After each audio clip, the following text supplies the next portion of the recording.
आपकी sugar control, ये सारा चीजें जो ईस्ट्रोजन कंट्रोल कर रहा होता है, ठीक है।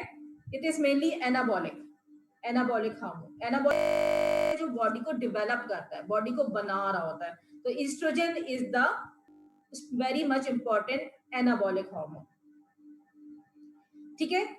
जाना ovaries cervix and intima female में, and then development of increase in the weight of ovaries, development of the mucus and alkaline and body secretions in the ovaries, and water retention. There is so much work about to do the estrogen. अगर हम metabolic effects देखें estrogen के, तो development organ ये serum protein level को modified कर रहा है, ओके। सबसे most important thing is that कि ये high density lipoprotein.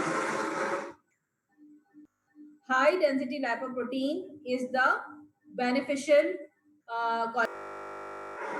जो आपकी बॉडी के लेवल को that means it is a high density lipoprotein is a good cholesterol, ठीक है। ये गुड कोलेस्ट्रॉल होता है, इस वजह से यंग एज फीमेल के कार्डियोवैस्कुलर एक्सीडेंट्स, स्ट्रोक्स के चांसेस बहुत कम होते हैं, क्योंकि ईस्ट्रोजन मेनली जो है वो आपका high density lipoprotein level which is good cholesterol के लेवल को हाई रखता है, ज्यादा बढ़ाता है। जबकि जो लो डेंसिटी लाइपोप्रोटीन कोलेस्ट्रॉल है, जो कि रिस्क कोलेस्ट्रॉल है और ये हार्ट अटैक्स को कॉज करवाता है, इसको रिड्यूस करता है। ये यंग फीमेल में कार्डियोवैस्कुलर अटैक्स होने बहुत कम चांसेस होते हैं।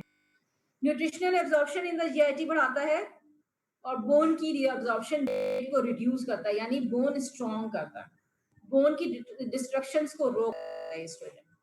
तो एस्ट्रोजन अदर हार्मोनल डेवलपमेंट के अलावा आपके पूरे बॉडी फंक्शंस, फीमेल के पूरे बॉडी फंक्शंस को भी रेगुलेट कर रहा है, ठीक है। ये मिड साइकिल है, मेंस्ट्रुअल फेज है, यहाँ पर मेंस्ट्रुअल फर्स्ट में, उसके बाद प्रोलिफरेटिव फेज आता है, जहाँ पे प्रोलिफरेटिव फेज को दो में डिवाइड करते हैं, phase and secretive phase. Proliferative phase में मेनली ईस्ट्रोजन लेवल हाई होता है, जबकि सेकंड फेज में प्रोजेस्टेरोन लेवल हाई होता है, ठीक है। यहाँ पे कॉर्पस ल्यूटियम से ईस्ट्रोजन रिलीज होना है, जब फॉलिकल्स जो है वो ईस्ट्रोजन रिलीज करवाते हैं, अल्टीमेटली फॉलिकल्स जो है वो कॉर्पस ल्यूटियम जो है वो प्रोजेस्टेरोन लेवल को हाई कर देता है, ठीक है। Normal estradiol in the woman varies by the menstrual cycle.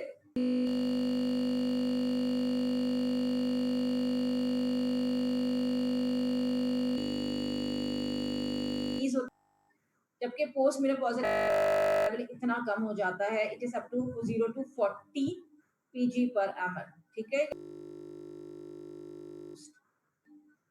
Okay, is the clinical uses of estrogen. किस मेडिसिन, किस डिजीज एस्ट्रोजन प्रिस्क्राइब कर रहे होते हैं, फीमेल की कौन कौन सी डिजीज जहां हम एस्ट्रोजन प्रिस्क्राइब कर रहे होते हैं। नंबर 1 जो सबसे ज्यादा यूजेज है वो आफ्टर मेनोपॉज, डेवलपमेंट और management of post menopausal changes in the woman. Post menopausal womens में एस्ट्रोजन काफी हद तक प्रिस्क्राइब किया जाता है, क्योंकि मेनोपॉजल के बाद बहुत सारे सिम्टम्स आते हैं, जिसमें हॉट फ्लशेस होते हैं, ठीक है, चेंजेस हो जाती हैं, ऑस्टियोपोरोसिस हो जाती है। ऑस्टियोपोरोसिस क्या है, डिस्ट्रक्शंस ऑफ द बोन्स हो जाती हैं, और उसके बाद कार्डियोवैस्कुलर रिस्क बढ़ जाते हैं। इसलिए हम इस तरह टैबलेट फॉर्म में पेशेंट्स को hormonal replacement therapy of the estrogen दे रहे होते हैं, ठीक है। What is hormonal replacement therapy? It is a treatment used to relieve the menopause. The name indicate hormone replacement therapy, यानी कि हार्मोन जो कम हो गए हैं बॉडी में रिलीज होना, उसकी रिप्लेसमेंट पे हम मेडिकेशन दे रहे हैं। तो एस्ट्रोजन नाउ डेज इस टैबलेट्स फॉर्म में बहुत इजीली अवेलेबल है, जिस पे मेंशन किया हुआ होता है। और जिस तरह एक नॉर्मल साइकिल में female cycle first 15 days estrogen होता है और रिमेनिंग जो 15 से प्रोजेस्टेरोन होता है, इसी तरह ये मेडिकेशन बनाई है ताकि फीमेल आफ्टर मेनोपॉज के बाद एक नॉर्मल गुजार सके। तो मोस्टली जो फीमेल जो एस्ट्रोजन टैबलेट्स होती हैं वो ब्राउन कलर की होती हैं, और जो व्हाइट टैबलेट्स होती हैं वो प्रोजेस्टेरोन को शो कर रही होती हैं, यानी एक साइकिल को मेंटेन करवा देते हैं हम पोस्ट मेनोपॉजल वुमेन्स के अंदर, जहां पर ईस्ट्रोजन का लेवल बहुत ज्यादा लो हो जाता है। ठीक है, और कौन कौन सी कंडीशंस हैं जिसमें हम नॉर्मली ईस्ट्रोजन पेशेंट्स को दे रहे होते हैं? It is dysmenorrhoea, the painful menstrual period और uterine bleedings. Oral contraceptive tablets में सबसे एचआरटी के बाद जो टैबलेट्स यूज किए, जो एस्ट्रोजन यूज किया जाता है वो कॉन्ट्रासेप्टिव्स। जब what is contraceptives is a type of drugs which prevent the formation of pregnancy. जब प्रेगनेंसी को रोकने के लिए हम टैबलेट्स देते हैं जिसको हम कॉन्ट्रासेप्टिव्स कहते हैं। To suppress the excessive androgen effect in the female in hirsutism and amenorrhoea. जिन फीमेल पेशेंट में बहुत ज्यादा एक्सेसिव ग्रोथ ऑफ हेयर्स हो जाते हैं on the face, different body parts में, या एमेनोरिया हो जाता है कि stoppage, a means no, a means stoppage of menorrhoea, तो उसमें भी हम ईस्ट्रोजन की और प्रोजेस्टेरोन का पेशेंट्स को दे रहे होते हैं। और उसमें मेनली ईस्ट्रोजन भी ईस्ट्रोजन ओनली पिल्स आती हैं। ठीक है, ये टैबलेट्स फॉर्म है जिसमें बहुत अच्छा ओरल कॉन्ट्रासेप्टिव पिल्स में मेंशन होता है। ये ब्राउन टैबलेट्स जो हैं वो ईस्ट्रोजन होती हैं। पाकिस्तान के पॉइंट ऑफ व्यू से जो फैमिली प्लानिंग्स वाले बना रहे होते हैं वो इसमें आयरन कंटेंट्स भी मिला देते हैं ताकि पेशेंट्स के जो है एनीमिया भी सब्सिट्यूट, क्योंकि बहुत ज्यादा पॉपुलेशन पाकिस्तान में एनेमिक है, स्पेशली फीमेल्स। जब वो कॉन्ट्रासेप्टिव पिल्स यूज करें तो उनके साथ एनीमिया और उनका आयरन रिप्लेसमेंट भी हो जाए, तो इसलिए ब्राउन कलर्स की बनाते हैं। और फिर लास्ट 1 वीक में जो है वो प्रोजेस्टेरोन व्हाइट कलर का होता है जिसमें आयरन कंटेंट्स नहीं होते, सिर्फ प्रोजेस्टेरोन होता है, तो एक नॉर्मल साइकिल मेंटेन हो जाती है। ठीक है, ईस्ट्रोजन की काइनेटिक्स क्या है कि ओरली अगर आप टैबलेट्स दे रहे हैं सिंथेटिक हो या सिंथेटिक हो तो बहुत अच्छी एब्जॉर्ब हो जाती हैं, क्विक एब्जॉर्प्शन होती है उनकी, मैक्सिमम एब्जॉर्ब हो जाती हैं। But quick metabolism natural one except the ethinyl estradiol जो एक नेचुरल है, नेचुरल इथेनाइल एस्ट्राडियोल है, वो मेनली टैबलेट्स फॉर्म में बहुत कम एब्जॉर्ब होती है, इसको ज्यादातर इंजेक्शन।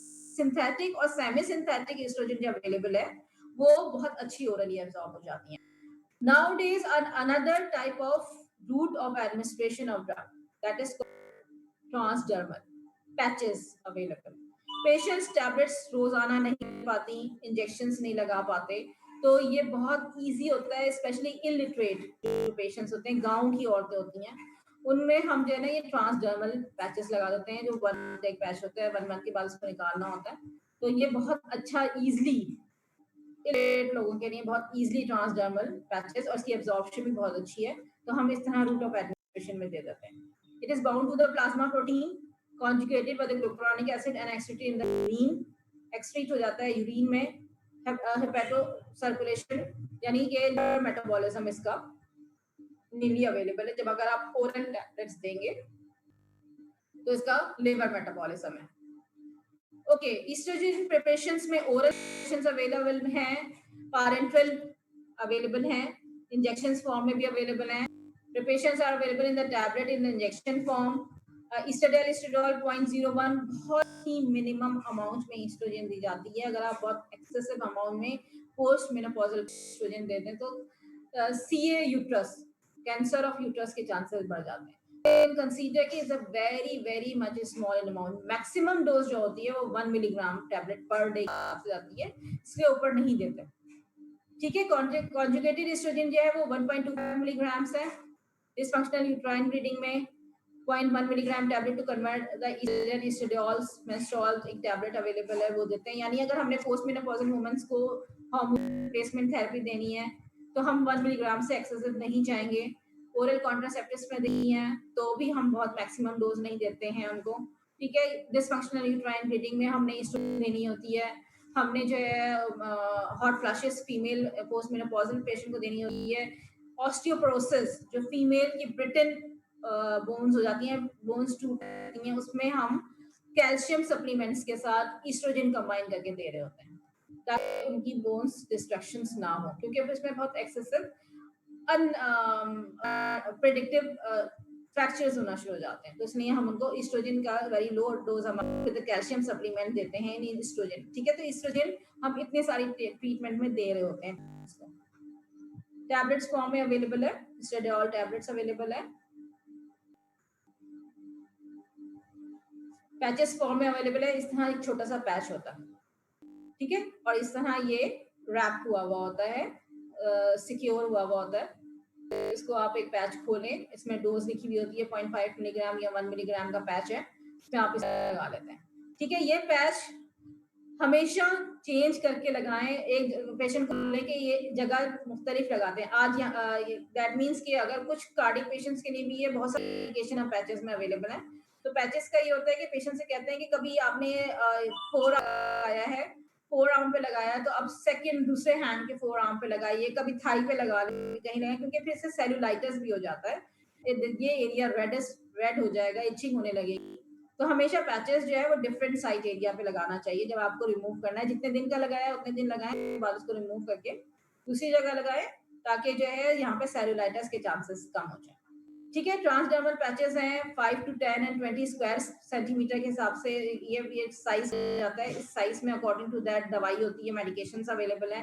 0.05 है, 1 मिलीग्राम डे के हिसाब से भी होती है। डेली चेंजेस ऑफ पैचेस भी अवेलेबल हैं, वीकली रिमूविंग पैचेस भी अवेलेबल हैं मेनोपॉजल वुमेन में। ठीक है, cyclical therapy, estrogen progesterone combine जो है वो पैचेस भी अवेलेबल है। मोस्टली जो हम ट्रीटमेंट दे रहे होते हैं as oral contraceptives post menopausal women को, तो हम हमेशा कॉम्बिनेशन में ज्यादातर दे रहे होते हैं, ईस्ट्रोजन प्रोजेस्टेरोन कंबाइन करके, क्योंकि ईस्ट्रोजन खाली देना इज वेरी मच रिस्की और इट प्रोड्यूसिंग अ कैंसर। ठीक है, नेसेसरी एक बॉडी में हार्मोन कम हो गया है और हमने ज्यादा दे दिया तो दैट्स बिकम रिस्की, क्योंकि ज़ाहिर है एक ड्रग भी जो है पॉइजनस इफेक्ट प्रोड्यूस कर सकती है। स्मॉल अमाउंट में तो नहीं करेगी, लेकिन इसमें बेस्ट ये होता है कि आप कंबाइन करके दें इसको प्रोजेस्टेरोन, तो फिर इतना ज्यादा डेंजरस नहीं होता। ठीक है, थेरेपेटिक यूजेस वही details vasomotor disturbance of the post menopausal womens में हार्मोनल रिप्लेसमेंट थेरेपी में देंगे। उसमें क्या क्या होता है, यूरोजेनिटल एट्रोफी हो जाती है, ऑस्टियोप्रोसिस हो जाते हैं, फ्रैक्चर्स हो जाती है, डर्मेटोलॉजिकल चेंजेस आ जाती हैं, कार्डियोवास्कुलर रिस्क बढ़ जाता है। ये हमने पोस्ट मेनोपॉजल वुमेन्स को देना होता है ये पैचेस। प्रोजेस्टेरोन प्रिपरेशंस है, मेटॉक्सीप्रोजेस्टेरोन और नॉर्थिस्टोल की कॉम्बिनेशन अवेलेबल है डिफरेंट टाइप ऑफ हार्मोन्स की। बेनिफिट्स क्या है, इंडिकेशन एचआरटी की वेसोमोटर सिम्टम्स रिलीव हो जाएंगे। ठीक है, perimenopausal period smallest effective dose है। कुछ पेशेंट हिस्टेक्टमी होती है। What is hysterectomy? Removal of uterus for some reason because of fibroid, because of excessive dysfunctional uterine bleeding, may be due to some cancerous condition in the uterus में सिर्फ hysterectomy कर दी। Hysterectomy, removal of uterus is called hysterectomy. किसी patient में hysterectomy की हुई है तो मींस आपने उसमें कॉम्बिनेशन थेरेपी आप दे सकते हैं। ठीक है, ओके। बिस्मा कह रही है मैम अगर कोई शावर करे तो ये ट्रांसडर्मल पैचेस को इफेक्ट तो नहीं? नो, ये इस तरह, इसमें गम इफेक्ट होता है, इस तरह होता है कि शावर से रिमूव नहीं होता उसको। इसी तरह मतलब थोड़ा सा होता है कि बहुत हेयरी, जैसे वैक्स टाइप वैक्सिंग करते हैं, इस तरह की फीलिंग्स आती तो हैं, लेकिन मेजॉरिटी कहते हैं कि अब आप जब पैचेस लगाएं तो वहां पर उसको कंप्लीटली स्किन को क्लीन आउट करके लगाइए। आप ऐसे एरिया पे लगाइए जहां पर हेयरी एरिया ना हो। ठीक है ना, फोर आर्म पे हेयर्स बहुत कम होते हैं, तो आप इसको रिमूव करेंगे तो जस्ट लाइक ए वैक्सिंग, लेकिन ये बाथिंग से रिमूव नहीं होता। अच्छा गम होता है, अच्छी कंपनी का होता है ना, तो फिर इस तरह रिमूव में लगे तो फिर एक एक दिन तो चलेगी ना, तो पसीने से ही निकल जाए, लेकिन ऐसा नहीं होता, अच्छी कंपनी का होता है और फिर डे एटलीस्ट 24 आवर्स तक तो स्टे रहता है अपनी जगह पर। आप after you are taking bathing और स्वेटिंग कुछ फर्क नहीं पड़ता उससे।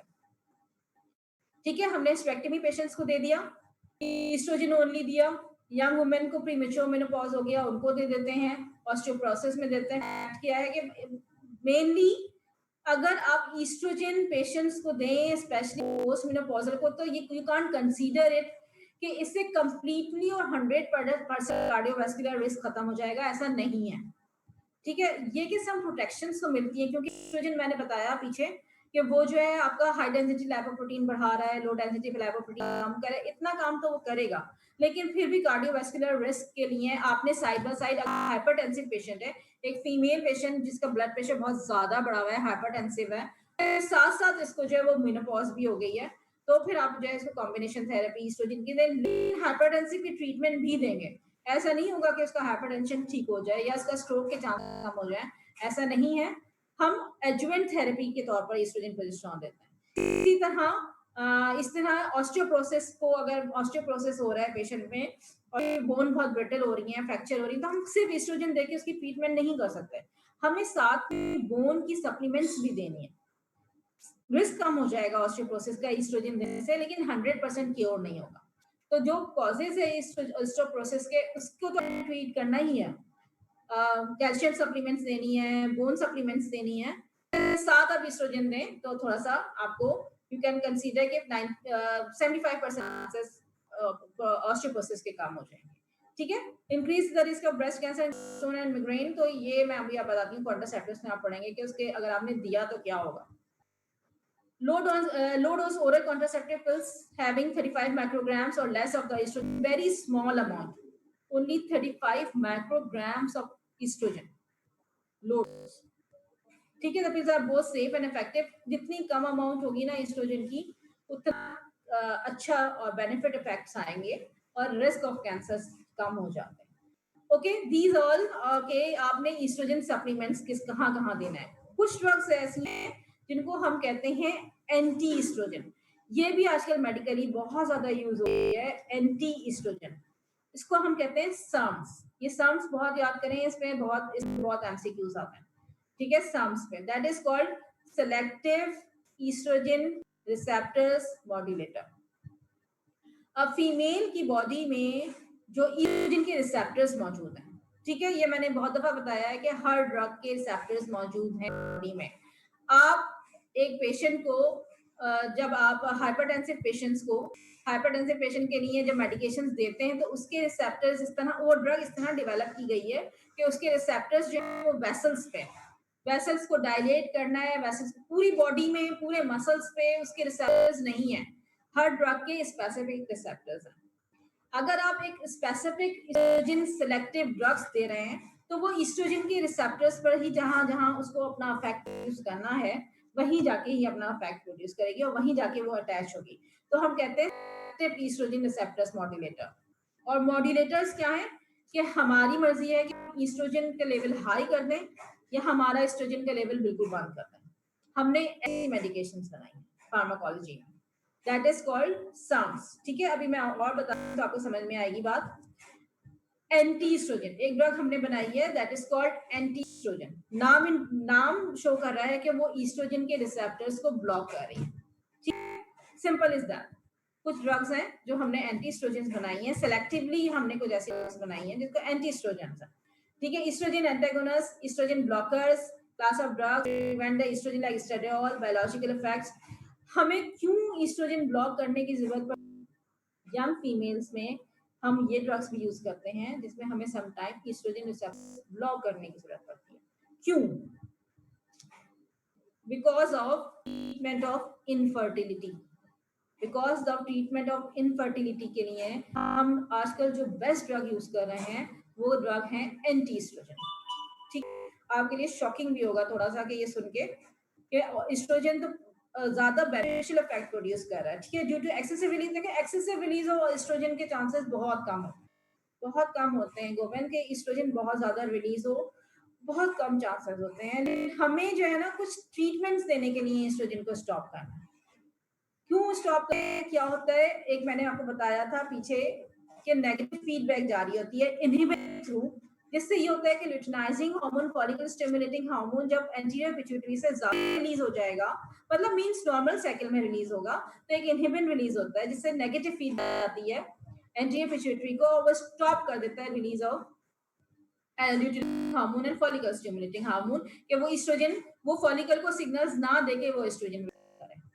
ठीक है, हम एंटी एस्ट्रोजन क्यों दे रहे हैं? हम एंटी एस्ट्रोजन यहाँ देते हैं, एंटी एस्ट्रोजन हम यहाँ इसलिए देते हैं कि ये जो इनहिबिन को रोकने के लिए। ठीक है, एंटी एस्ट्रोजन जब एक एनवायरनमेंट डेवलप हो जाएगा कि एस्ट्रोजन रिलीज नहीं हो, एंटी एस्ट्रोजन हो जाएगा, तो बॉडी जो एंटी पिट्यूटरी है वो बहुत ज्यादा फॉलिकल स्टिमुलेटिंग हार्मोन रिलीज करती रहेगी। उससे क्या होगा? ओव्यूलेशन होगी। ठीक है, एंटी एस्ट्रोजन का रोल कहाँ आया? हमने एक ऐसा सेंस बनाने के लिए एंटी एस्ट्रोजन ड्रग दी है कि वो सेंस जिससे नेगेटिव इनहिबिन जाके एस्ट्रोजन को रिलीज होना, luteinizing hormone and follicle stimulating hormone को नेगेटिव फीडबैक दे रहा है, हमने इस नेगेटिव फीडबैक को एक फॉल्स एनवायरनमेंट बनाना है जिससे नेगेटिव फीडबैक ना जाए। नेगेटिव फीडबैक नहीं जाएगा तो excessive luteinising hormone and follicle stimulating hormone anti release कराता जाएगा, जिससे क्या होगा, स्पर्म्स फॉर्म होंगे इन द मेल एंड ओवा फॉर्म होगा इन द फीमेल। हमारा मकसद क्या है एंटी एस्ट्रोजन ड्रग देने का? Excessive secretion of follicle stimulating hormone and luteinizing hormone and break out the negative feedback by giving the inhibin. ठीक है, this is the cause mainly कि हम एंटी एस्ट्रोजन सेंस से फॉर्म कर रहे हैं। और ये anti estrogen drug you can consider male में भी देते हैं और फीमेल में भी देते हैं। मेल में क्या होगा, वो नेगेटिव फीडबैक जाकर टेस्टोस्टेरोन पे अफेक्ट करके नेगेटिव फीडबैक को इनहिबिट करता है और excessive follicle stimulating luteinizing hormone है, जिससे क्या होता है, एक्सेसिव स्पर्म्स बनते हैं। और फीमेल में एक्सेसिव ओव्यूलेशन होती है। ठीक है, that is called first drug clomiphene citrate. Drug का नाम याद कर लें, ये drug it's very much important, clomiphene citrate. This is anti estrogen. Anti estrogen को कहते हैं फर्टिलिटी पिल्स।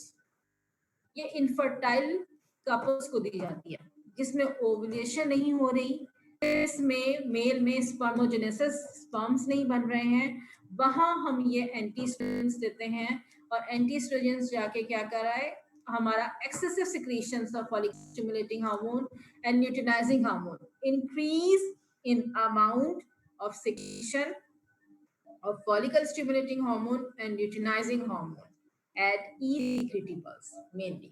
ठीक है, this is called fertility pulse. Four antagonist of estrogen receptors in all human tissues. ठीक है, mode of action, gonadotropic secretions and follicle stimulating hormone. Use in women with the unexplained infertility or anovulatory infertility. तो ये बहुत detail से होता है, ये बहुत डिटेल इन्वेस्टिगेशन होती हैं जिसमें आपको पता चल जाता है कि ओवुलेशन, मेनली तो अल्ट्रासाउंड से ही पता चल जाता है कि फीमेल में ओवुलेशन हो रही है या नहीं हो रही। ठीक है, अगर फीमेल में ओवुलेशन नहीं होती है तो फिर हम ये फर्टिलिटी पिल्स देते हैं। अब ये कैसे पता चलेगा कि ओवुलेशन हो रही है, यानी ये cyclically day by day female का अल्ट्रासाउंड किया जाता है, उससे पता चलता है कि जो है वो ओवुलेशन हो रही है या नहीं हुई, फॉलिकल रप्चर हुआ या नहीं हुआ, कितना बड़ा साइज का फॉलिकल बना, ये साइज कैलकुलेशन ये सिर्फ सारी गायनी में। और अगर ओवुलेशन नहीं होती तो हम ये anti estrogen that is clomiphene citrate drugs देते हैं। ठीक है, it is bind to both estrogen A alpha and estrogen beta receptors and block the estrogen feedback inhibition, block the estrogen feedback inhibition of pituitary and induce excessive secretion of luteinizing hormone and follicle stimulating hormone. ठीक है, समझ आई? नहीं समझ में आई तो दोबारा पूछ लीजिएगा। मैं कोशिश करूंगी कि ये दोबारा टॉपिक आपको ट्यूटोरियल में भी करवाऊं, क्योंकि ये इट्स वेरी इंपॉर्टेंट। ठीक है, it's create a favourable atmosphere ovulation stimulation for the ovaries. ठीक है, इसका मेन फंक्शन ये, it is called fertility pills. It is anti-estrogen. It is mainly inhibit the negative feedback of pituitary glands, cause the excessive secretion of follicle stimulating hormone and luteinizing hormone, and then cause the ovulation. This is the whole full process. 50 milligram OD per day. OD means per day. 50 milligram per day from the 5th day of the menstrual cycle onward for the ovulation for 5 days. And continues for the 2 to 3 cycle. अगर conception नहीं होता तो हम इसको 4 to 6 cycle तक भी ले जाते हैं। और अगर और थोड़ी प्रॉब्लम्स होती हैं इनफर्टाइल पेशेंट में, इनफर्टिलिटी है, तो रिप्रोडक्टिव टेक्निक्स भी दी जा रही होती हैं, आर्टिफिशियल इंसेमिनेशन भी किया जाता है, ओलिगोस्पर्मिया, ये सारी टेक्निक्स हैं जिससे इनफर्टिलिटी की ट्रीटमेंट की जाती है। Very very much vast topic. आपने सिर्फ क्लोमिफेन सिट्रेट पढ़ना है, आपने ये असिस्टेंट रिप्रोडक्टिव इंसेमिनेशन को छोड़ दीजिए, ओलिगोस्पर्मिया को। आपने सिर्फ जो मैंने साइकिल बताया है, it is called the fertility pills, it is anti estrogen, it is used for the